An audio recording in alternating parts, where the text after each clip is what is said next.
Vamos chamar então aqui a próxima palestrante que vai dar um banho de etiqueta e cultura japonesa, então, para vocês ficarem mais, se sentirem mais à vontade, né, quando forem visitar o Japão, né, para conhecer um pouquinho mais, tá certo?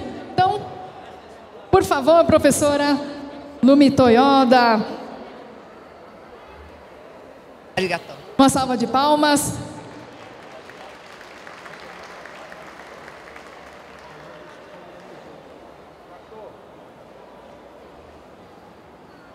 Boa tarde a todos. Eu vou falar um pouquinho sobre pequenas dicas para não cometer grandes gafes no Japão. Integrantes da escola Águia de Ouro, alguns integrantes vão para o Japão, não é isso? Então, os japoneses, eles são muito diferentes de brasileiros, muito diferente intercultural. Então, é bom conhecer um pouquinho sobre o jeito japonês para os integrantes não passarem vergonha lá no Japão e, ao mesmo tempo, não assustarem também os japoneses. E hoje eu vou falar sobre esse assunto, dizendo, em primeiro lugar, uma palavra que é irashaimase. Quem já ouviu essa palavra? Algumas pessoas sim, claro. Vocês gostam de culinária japonesa? Quem gosta? Tem muita gente que gosta de culinária japonesa, ótimo. A maioria dos restaurantes japoneses, quando a gente adentra pela porta, eles costumam receber com essa palavra irashaimase. É uma palavra que significa boas-vindas. Sejam bem-vindos, bem-vindas, sejam bem-vindos a todos, né? E a realização desta palestra minha é do Instituto Paulo Kobayashi. E também eu sempre tenho apoio cultural de algumas entidades e algumas empresas, as quais eu agradeço muito. E também agradeço à diretoria aqui da Águia de Ouro, aos integrantes que irão fazer o desfile no Japão, todos vocês, inclusive, principalmente ao Vitor Kobayashi, ao Celso Mizokami e ao Cláudio Sampei do IPK. Muito obrigada a todos vocês, né? E principalmente para quem? Vocês que estão aqui na Águia Matsuri. Intercâmbio Brasil-Japão. Muito obrigada pela presença de todos. E como é que os japoneses recebem as pessoas? Desse jeito. Sejam bem-vindos, irashaimase. Ok? Tá. Todos vocês devem saber que o Japão é um país de tradições, modernidades e contradições. Por que eu digo essas três coisas? Porque dentro do coração de cada japonês tem tudo aquilo que é muito tradicional, ao mesmo tempo a modernidade na ponta da tecnologia e também contradições. Porque a vida inteira eles viveram em ilhas lá no Japão. Bem recentemente, um pouquinho mais de um século e meio, que eles realmente começaram esse intercâmbio com o Ocidente. E, então, é muito pouco tempo para os japoneses conhecerem o Ocidente e saberem quem são os ocidentais e o que é esse trabalho de ocidental que é diferente deles. Eles são totalmente diferentes. É o único povo, talvez, do mundo que sempre tiveram a cultura própria. Eles não têm ligação, não tinham ligação, né, antigamente, porque não tinha avião, não tinha navio, etc. Então, eles não tinham ligação com o continente e somente no final do século XIX que eles começaram a conhecer quem são os ocidentais. E o que esse povo valoriza? Para eles, o importante alguns valores que estão relacionados aqui, por exemplo, a ética, a hierarquia, respeito e dedicação. Não sei se vocês já ouviram falar na bomba de Hiroshima. Em 1945, quando terminou a Segunda Grande Guerra no Japão, os americanos atiraram uma bomba na cidade de Hiroshima, depois numa outra cidade que chama-se Nagasaki, e a cidade de Tóquio, que não foi atacado pela bomba atômica, mas tinha ataque diário de bombas pequenas. Em 1945, o Japão estava totalmente arrasado, não tinha cidade, não tinha nada. Até alimentos estavam bastante escassos. E nessa situação, em 19 anos, em apenas 19 anos depois, em 1964, eles já realizaram Olimpíadas em Tóquio. Então, imagina, em 19 anos, reconstituir totalmente o país, principalmente a cidade de Tóquio, para realizar Olimpíadas. Gente, são 19 anos para reconstituir o país. E depois de 19 anos, quando houve as Olimpíadas lá no Japão, já existia o trem-bala, já existia monorail, né? A cidade de Tóquio estava totalmente modernizada. Então, isso significa o quê? Significa dedicação. Então, são alguns dos aspectos do povo japonês que é bom a gente saber e aprender com eles também, né? E eu vou falar um pouquinho sobre a etiqueta, que é o comportamento dos japoneses. Como é que eles aprendem este comportamento? Dentro de casa, com a família. Então, a família, né, ensina as crianças e aquilo que as crianças aprendem, eles levam para a sociedade. Então, a etiqueta social, basicamente, já é ensinado pelos pais para seus filhos. E aquilo que se utiliza na sociedade, se utiliza também como etiqueta profissional ou etiqueta corporativa. Por isso, as empresas japonesas têm muito do tradicional da cultura japonesa, apesar de eles fabricarem as peças, produtos extremamente modernos, coisas da tecnologia da ponta. E dentro da família, como é que eles trabalham dentro da família? Então, por exemplo, a família japonesa tradicionalmente é patriarcal, onde o pai é a pessoa mais importante da família. Em seguida vem a mãe. E suponhamos que nesse casal, do lado esquerdo, que tem o pai e mãe, nasçam meninas, bebês meninas. Então, 3 meninas e depois, finalmente, o caçula é o menino. Então, esse organograma de hierarquia familiar, onde o pai é mais importante, depois a mãe, depois os filhos, né? Os filhos ficam sempre por final. Se as meninas nascem primeiro e depois vem o menino acaba ocupando uma posição acima das meninas. Então, você vê que do lado direito já tem um segmento tradicional de uma família da cultura japonesa, onde, apesar de as meninas nascerem antes, serem mais velhas do que o caçulinha, o caçula, que é o menino, vai ocupar uma posição mais importante do que suas irmãs. Assim, é ensinado também o respeito às pessoas, respeito ao espaço, respeito aos objetos. Aqui no Brasil, graças a Deus, ultimamente o pessoal já está respeitando bastante, né? Principalmente as pessoas. Porque eu vejo, quando eu entro no metrô, por exemplo, mais do que depressa o pessoal me cede o lugar para eu sentar, né? Até pouco tempo atrás isso não ocorria, mas agora sim. Então, os brasileiros estão aprendendo a respeitar as pessoas, a respeitar o espaço. Por que a gente tem que respeitar o espaço? Porque aquele espaço, às vezes, não é somente o seu espaço. É um espaço que a gente tem que compartilhar com as outras pessoas. Imagina se eu preciso ocupar um espaço, em seguida vem um outro grupo de pessoas que vai ocupar o mesmo espaço. Eu vou deixar tudo sujo? Não, não pode. Não é isso que ocorre lá no Japão. E com relação aos objetos, por que os japoneses respeitam os objetos? Suponhamos que eu tenha aqui uma caneta esferográfica. É um produto extremamente barato. No entanto, tem o seu valor. Porque a caneta, o que a gente faz com a caneta? A gente escreve, né? Escreve cartas de amor, escreve lição de casa, as tarefas que tem que fazer para a escola, escreve os dados da empresa, né, para fazer as anotações, para ver se a empresa vai crescer, né? Então, é muito importante uma caneta. Mas os japoneses não imaginam, não pensam uma caneta como uma caneta, por exemplo, uma caneta esferográfica que custa o quê? R$2, R$3 no máximo. É um produto muito barato. Se é barato, não tem muita importância se eu perder também.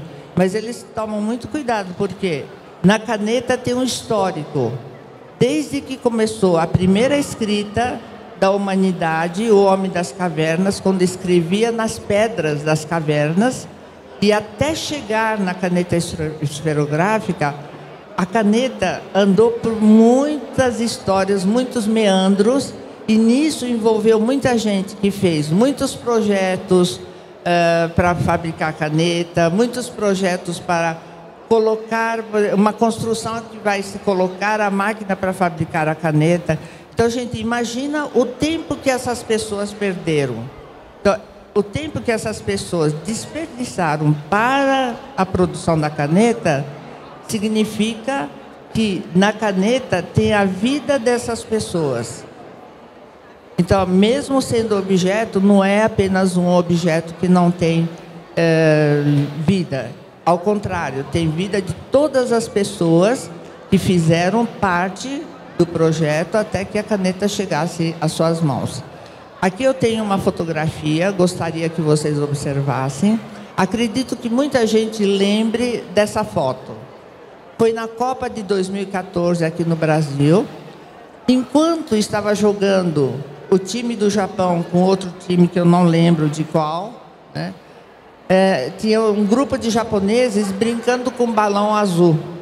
E quando eles terminaram, o jogo terminou, o que eles fizeram com o balão azul? Era saco de lixo, onde eles recolheram todo o lixo da arquibancada. E esse procedimento aconteceu novamente na Copa de 2018, na Rússia. Gente, imagine o que seria limpar uma arquibancada de um estádio de futebol, né? Serviço de muitas horas, de muitos faxineiros. No entanto, aquele grupo de torcedores que fizeram essa limpeza facilitaram, né, a limpeza do estádio. Ao mesmo tempo, financeiramente, né, foi muito vantajoso para quem estava organizando, né? E o Japão é assim.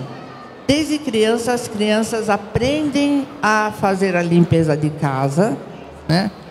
Varrendo, limpando o chão, né? Fazendo até esse tipo de limpeza que, se fosse aqui no Brasil, os pais talvez seriam chamados pelo como é que chama? O pessoal lá eu esqueci o nome. Aí, eles são chamados e são processados, às vezes. Imagina se eu for fazer limpeza do banheiro de uma escola, é pior ainda, não é isso?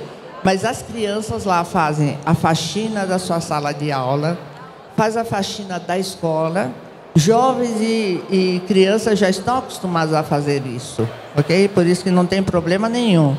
E, ao mesmo passo, os moradores, quando tem uma área em comum próximo às suas residências, costumam também fazer a faxina dessa área, porque é a área onde eles usufruem. Então, vamos deixar uma área bonita. Então, esse tipo de trabalho é que a gente teria que aprender um pouquinho mais, respeitando o espaço e respeitando as pessoas que utilizam esses espaços.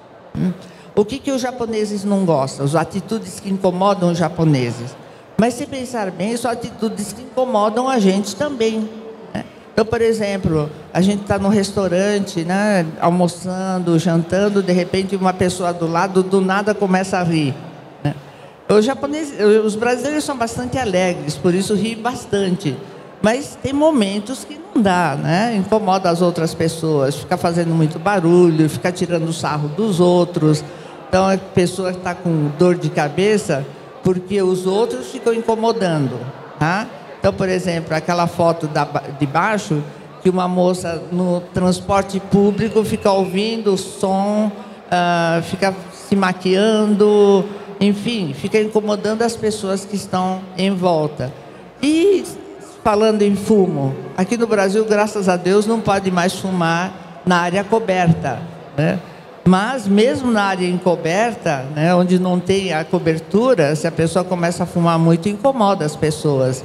Então, tudo aquilo que incomoda a você são coisas que não deve fazer para as outras pessoas. É isso que os japoneses ensinam, né? E na etiqueta social japonesa, tem algumas atitudes que eu gostaria muito que os integrantes que estão indo para o Japão desfilar no carnaval lá de Tóquio aprendessem. São algumas atitudes cordiais, atitudes de empatia com os japoneses.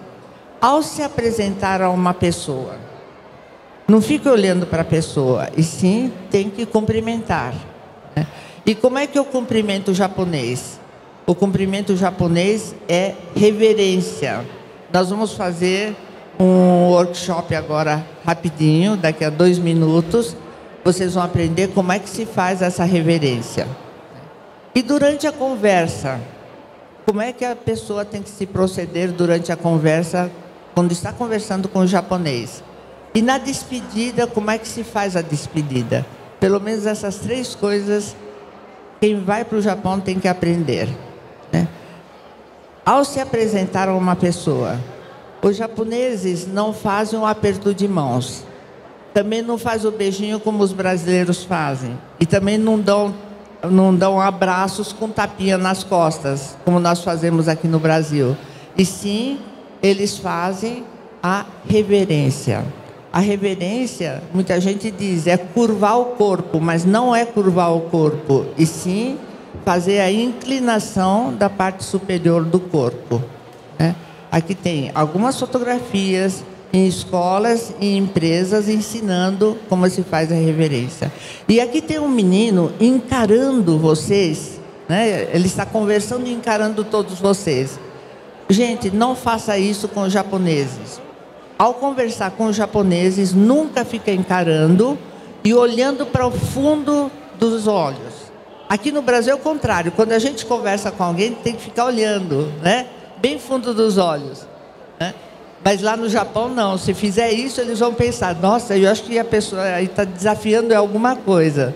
Não, é o jeito brasileiro. É o jeito brasileiro. Se a gente não ficar olhando nos olhos, parece que está conversando com ninguém, não é isso?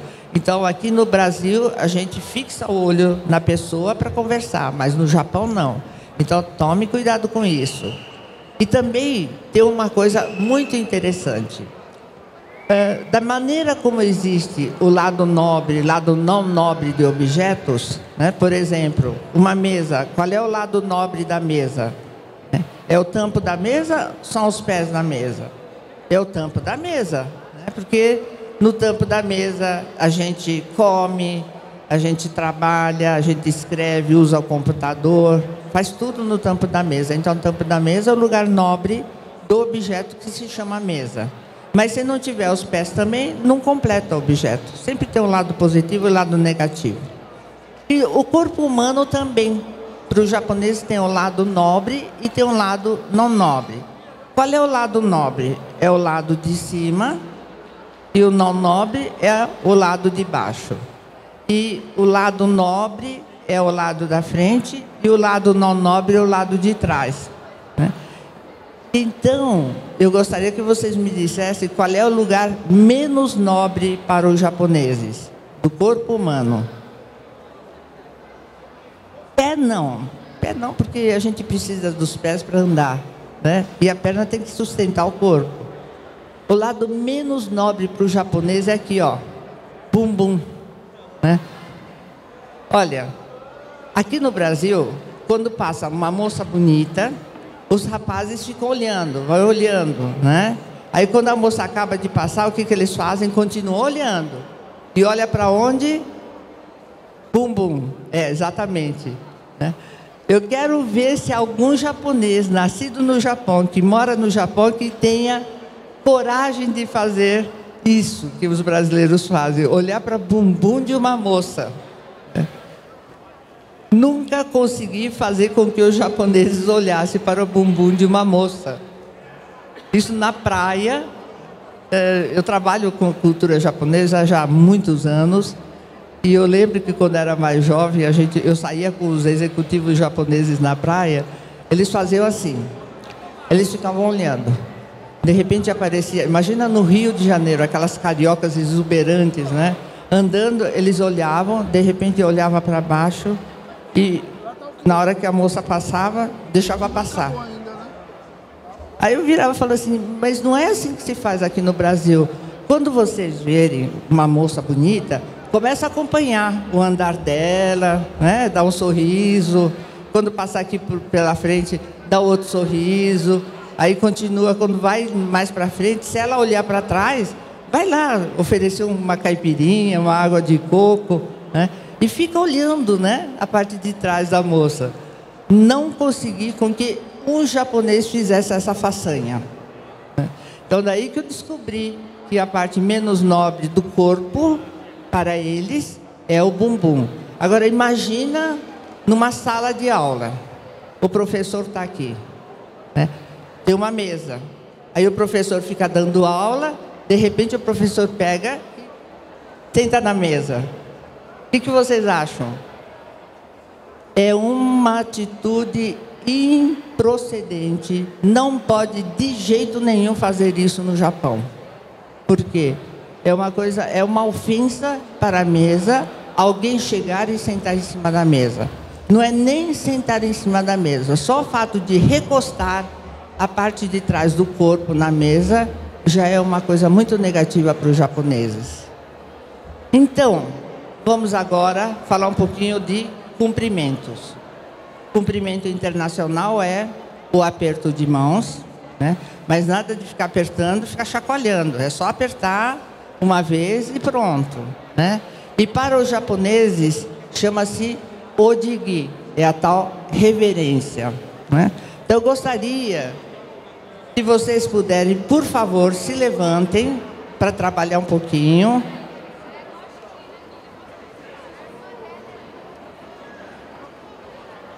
Gente, por favor, levante-se, por favor. Agora vocês que têm que trabalhar, eu já trabalhei muito. Bom, eu vou dizer uma palavra aqui. Primeiro eu vou dizer atenção para todos vocês. Quando eu falar a palavra rei, rei significa vamos fazer reverência, tá? Vamos fazer reverência em japonês, a palavra é rei.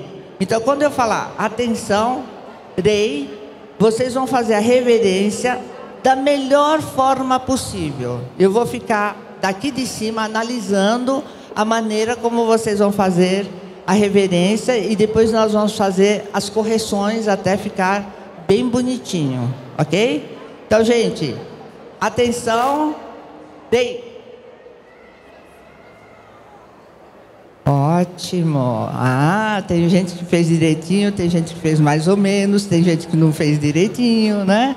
Mas então é o seguinte, para fazer a reverência, existem 3 formas. Reverência de 15 graus, reverência de 30 graus e reverência de 45 graus. O de 15 graus é como se fosse assim, olha, oi gente, né? Em vez de eu falar, oi gente, para vocês eu faço 15 graus, então isso significa boa tarde, mas assim de uma forma muito light, né?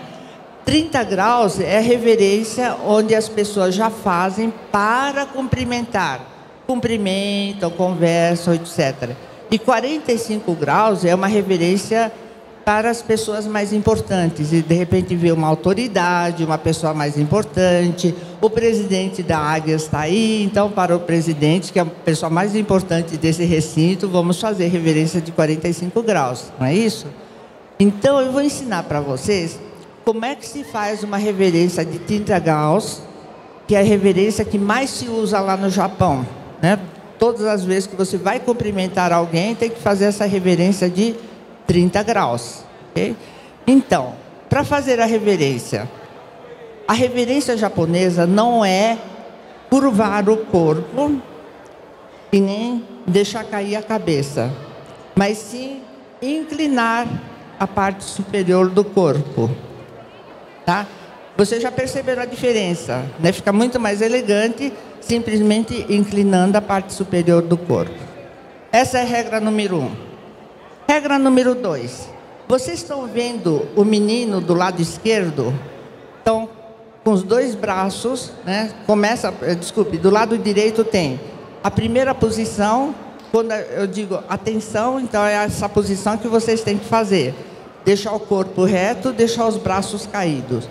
Os meninos fazem reverência de 15 graus, ou de 30 ou de 45, sempre com os braços caídos na lateral, né? Pode fazer de 15 graus, pode fazer de 30 graus, ou de repente pode fazer de 45 graus, sempre com os braços aqui laterais, né?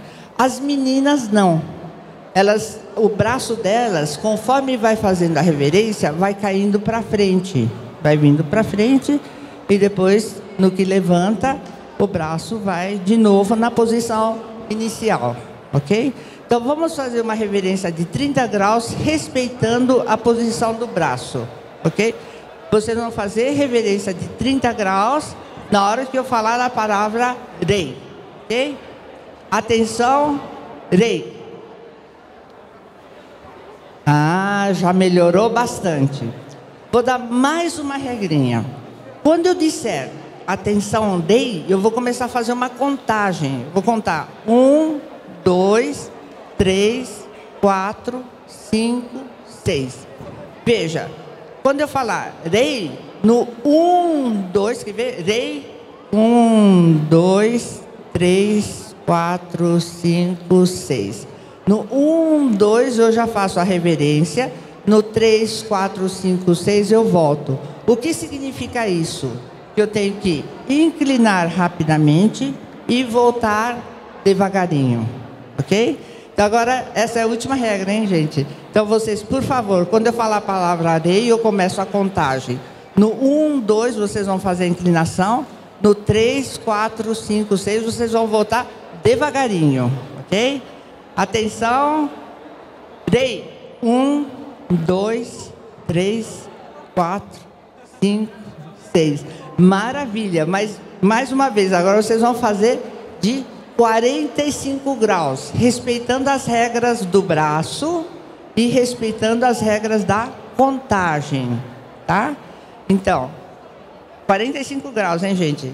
Atenção, rei. 1, 2, 3, 4, 5, 6. Maravilha! Pode bater palmas para vocês. Oh, que bom! Gente, maravilha! Então, isso já dá para vocês chegarem no Japão e dizer: boa tarde, estou aqui no Japão, né? Águias de Ouro no Japão. Opa, é propaganda da Sakura, viu? Que é uma das empresas patrocinadoras dessa palestra. Então, as japonesas estão agradecendo a vocês a presença de todos. Gente, pode sentar-se, por favor. Agradeço demais a atenção de todos vocês. E se tudo correr bem, até breve. E para pessoal que está indo para o Japão, eu desejo uma boa viagem. E para todos vocês, uma boa festa hoje. Até mais. Arigatou.